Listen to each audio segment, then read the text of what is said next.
In today's video, I'm going to teach you how to batch, rename files in Adobe Bridge. This is an incredibly useful skill, especially when dealing with large collections of files that you want to organize more efficiently.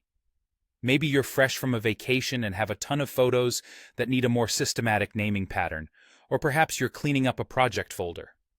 Whatever the case, Adobe Bridge makes it surprisingly straightforward. We'll start by navigating to the files you want to rename within Bridge.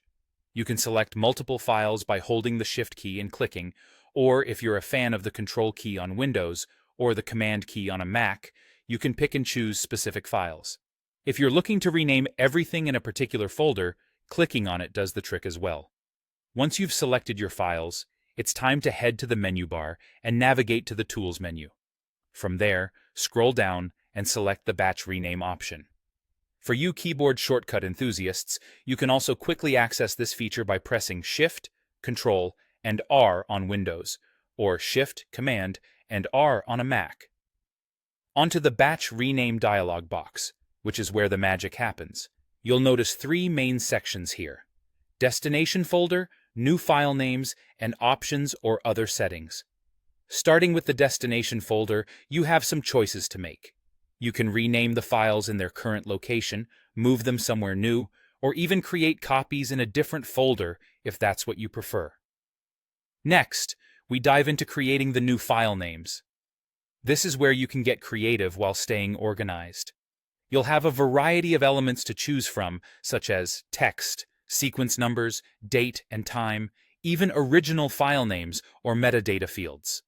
Adding these elements is as simple as clicking the plus button, and if you change your mind, removing them is just a click on the minus symbol away.